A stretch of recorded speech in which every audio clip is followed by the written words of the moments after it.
السلام علیکم ورحمۃ اللہ وبرکاتہ۔ الحمد للہ رب العالمین والصلاة والسلام علی اشرف الانبیاء والمرسلین نبینا محمد وعلی آلہ وصحبہ اجمعین، اما بعد۔ صدر مجلس، مہمانان گرامی قدر، احباب سنابل و دیگر سامعین، آج کے سیمینار میں مجھے علامہ عبدالحمید رحمانی کے مجموعی مقالات کا عربی حصہ کا تعارف پیش کرنے کے لیے مکلف کیا گیا ہے۔ یہ مجموعہ مولانا عبدالحمید رحمانی رحمہ اللہ کی عربی تحریروں پر مشتمل ہے، جو مقالات، مقدمات، علمی محاضرات، تقریریں، خطوط، علمی نقاش، تاثرات وغیرہ پر مشتمل ہے۔ یہ مجموعہ معالی شیخ صالح بن حمید، امام و خطیب مسجد حرام، و شیخ صلاح الدین مقبول حفظہم اللہ کی تقدیم کے ساتھ نشر ہو رہا ہے۔ ترتیب و تدوین و مراجعہ کا کام انجام دینے والے افراد میں عاشق علی اثری، شیخ محمد وسیم سنابلی مدنی، شیخ شکیل احمد سنابلی، شیخ ارقم رئیس سنابلی مدنی ہیں۔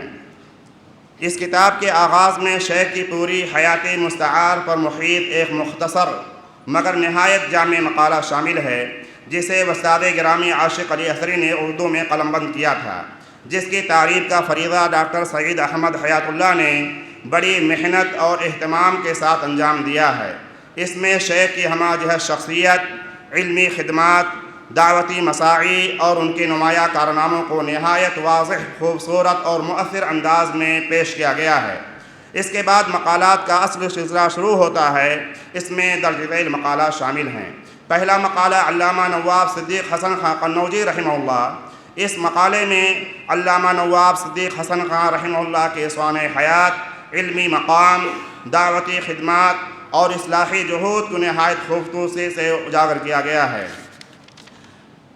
دوسرا مقالہ محمد بن نصیف کی وفات پر تعزیتی نوٹ۔ اس مقالے میں شیخ نے محمد بن نصیف کی شخصیت، ان کی خدمات اور ان کی وفات کے موقع پر مختصر سوانحی خاکہ لکھا تھا۔ تیسرا مقالہ المسلمون فی الہند۔ اس مقالے میں بر صغیر کے مسلمانوں کے حالات، ان کی تاریخی حیثیت، دعوتی و سماجی کردار اور موجودہ چیلنجز کو موضوع بنایا گیا تھا۔ شیخ نے علمی اسلوب میں ہندوستانی مسلمانوں کی مجموعی صورتحال کا جائزہ پیش کیا ہے۔ چوتھا مقالہ المسلمون فی آسیا الوسطی بین الماضی الکئیب والمستقبل المجہول۔ شیخ نے اپنے اس مقالے میں سوویت ریاستوں میں مسلمانوں کو پیش آنے والی مشکلات اور تاریخی حالات کا جائزہ پیش کیا ہے۔ اس کے بعد مقالات کے بعد مختلف کتابوں پر پرمغز اور عمدہ مقدمات کا سلسلہ شروع ہوتا ہے۔ شیخ رحمہ اللہ نے صلاح الدین مقبول حفظہ اللہ کی 3 کتابوں پر تحقیقی مقدمات لکھے ہیں۔ ان میں پہلا مقدمہ کتاب الزہر النظر فی حال الخضر حافظ ابن حجر رحمہ اللہ، تحقیق و تخریج شیخ صلاح الدین مقبول احمد پر لکھا۔ شیخ نے اس مقدمے میں لوگوں میں خضر علیہ السلام کی دائمی زندگی اور ان کے مختلف مقامات پر ظاہر ہونے جیسے بے بنیاد صوفیانہ عقائد پر رد کیا اور واضح کیا کہ اہل علم نے تمام تصورات قرآن و حدیث کے خلاف اور کسی معتبر دلیل سے خالی قرار دیا ہے۔ دوسرا مقدمہ، شیخ نے دوسرا بہت ہی قیمتی مقدمہ شیخ صلاح الدین مقبول حفظہ اللہ کی کتاب دعوت و شیخ الاسلام ابن تیمیہ و اثرها علی الحرکات المعاصرہ پر لکھا، جس میں شیخ نے ثابت کیا کہ ابن تیمیہ رحمہ اللہ کے کئی شاگرد جو مصر اور دوسری جگہوں سے ہندوستان میں آئے اور ان کی دعوت و تبلیغ سے یہاں کا بادشاہ محمد تغلق بہت متاثر ہوا اور اس نے متعدد اصلاحی و تجدیدی کام کیے۔ اور شیخ نے اپنے اس مقالے میں ابو الحسن علی میاں ندوی اور جن لوگوں نے ہندوستان کی دعوت و تبلیغ پر کتابیں لکھی ہیں، انہوں نے اس نقطے کا ذکر نہیں کیا ہے اور شیخ نے واضح انداز پہ ان لوگوں پر تردید بھی کی ہے۔ تیسرا مقدمہ، شیخ نے تیسرا مقدمہ صلاح الدین مقبول حفظہ اللہ کی کتاب ضوابط فی وجہ سنہ قدیما و حدیثا پر لکھا۔ شیخ رحمہ اللہ کا یہ مقدمہ علمی اعتبار سے بہت ہی اہمیت کا حامل ہے۔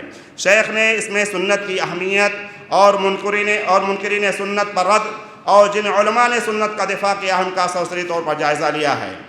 مقدمات کے بعد شیخ کے انٹرویوز کا سلسلہ شروع ہوتا ہے، جو مجموعی طور پر 4 اہم اور وقی مکالمات پر مشتمل ہے۔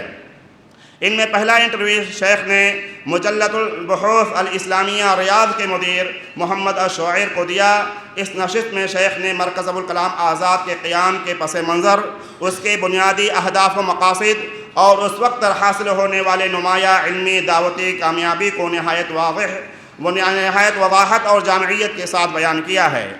اس کے بعد خطوط و رسائل کے بعد انٹرویوز کے بعد خطوط و رسائل کا سلسلہ شروع ہوتا ہے، جس میں شیخ رحمہ اللہ نے مختلف مواقع پر سعودی عرب کے علماء اور بادشاہ سے خطب و کتابت کی اور سعودی عرب کے قومی مسائل پر اپنے مؤثر تاثرات پیش کیے ہیں۔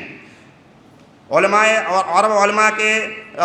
علماء اور بادشاہ کے خط و کتابت اور سعودی عرب کے مسائل پر اپنے مؤثر تاثرات پیش کیے ہیں۔ اس کے بعد خطوط و رسائل کے بعد شیخ کے محاضرات و تقاریر کا سلسلہ شروع ہوتا ہے، جو 4 اہم محاضرات پر مشتمل ہے۔ پہلا محاضرہ دعوت و تبلیغ کے موضوع پر 1980 میں جامعہ سلفیہ بنارس میں منعقد کانفرنس میں تقریر۔ دوسرا محاضرہ خلیج کے مسائل ستمبر 1990 میں خطاب۔ تیسرا محاضرہ ہندوستان میں اسلام کا مستقبل کے موضوع پر کویت میں جنوری 1993 میں خطاب۔ چوتھا بابری مسجد کے مسئلے پر ہندوستان میں دہلی میں 1993 میں خطاب۔